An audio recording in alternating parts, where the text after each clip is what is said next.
It's been a while since I've had a blog entry. I've had quite a bit happen.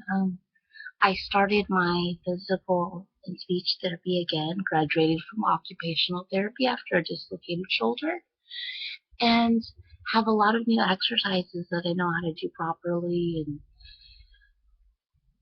And we're working on finding my balance, like finding the point, my point of exhaustion, because the Joel Sargent Bush worked for the beginning, and now it's become counterproductive. So now I need to learn to go until I'm tired and not any further than that, because it's a quick spiral. So if I go any further than that, then I'm out for like a day or two the next day afterward, and that's just not productive. It's not. It's not. It's not productive. But it's a long journey, and it's humbling realizing that 2 hours a day of intense physical and or mental and or emotional stimulation may be my threshold now. But so we work with that and then we build up, because every day I'll be doing my threshold.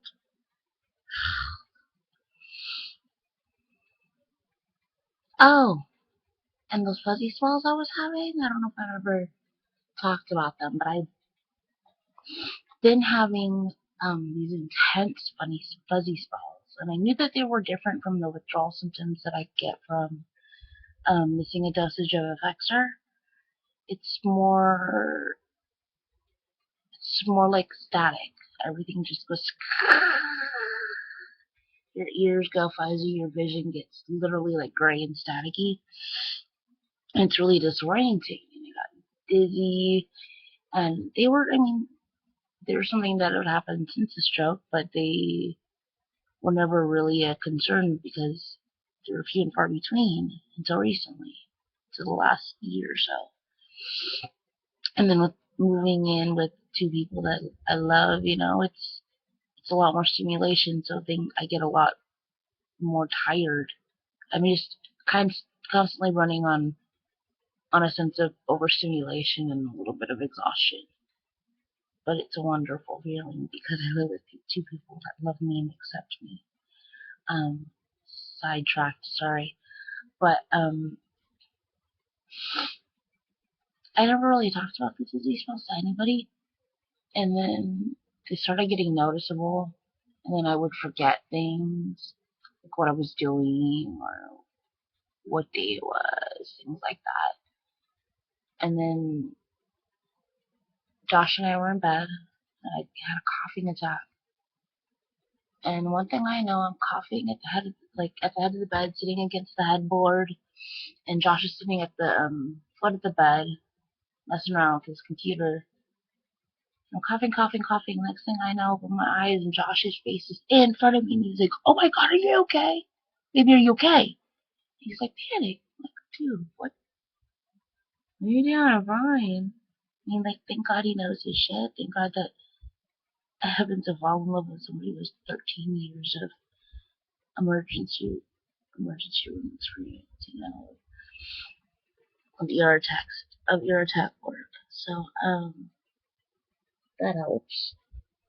So, yeah, it turns out they were fuzzy spells or seizures, which I knew could be a side effect of a stroke, but I didn't know how to define seizure. There's so many different factors, so many different things that could be a trigger, like eye fluttering could be a seizure, and too many things to look out for. I didn't even know to think about that. But now I've started an anti-seizure medicine, and it's going pretty well. It's like my second week into it. They say it can take weeks to months to have your body regulate to it. It did make me very dizzy at first, but it wasn't the dizzy like the fuzzy spells or like the withdrawal symptoms. It was like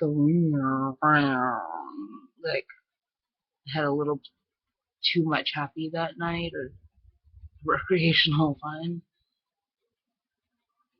Days long past. But what else?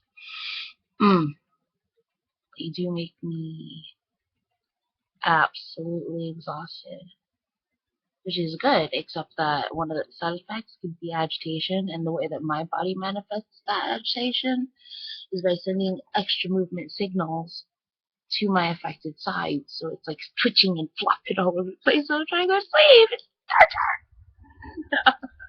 I mean, but all you can do is laugh and like thank God that I have a man that loves me. He sleeps next to the wall so that like it's easy for me to get up and go get something to drink. But then he insists that I sleep like off the edge of the bed, and like he's 6'1", 6'2". I'm trying to give him as much space as possible, and he's always afraid I'm gonna fall off the bed. Oh yeah, I had another, I guess, seizure episode. I don't remember this one at all, but I fell and I hit my head and I knocked myself out. And so Josh revived me, and this is with those two things that the first time he made me call my neurologist right away to make an appointment. The second one, he made me make them see me right away.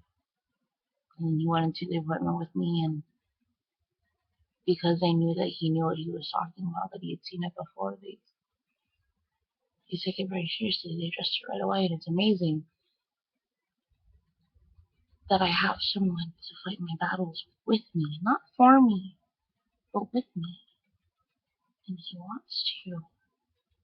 And it's not a burden. And I get it, because I would do whatever I could for everyone that I love, and it wouldn't be a burden. But I kind of felt like that was always just me, you know? Like I love more of them than they do, so it's fine.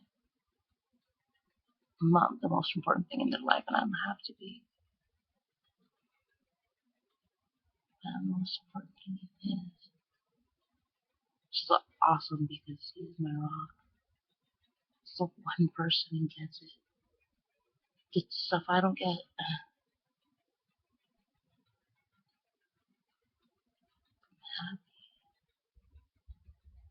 I'm happy. And it's exhausted.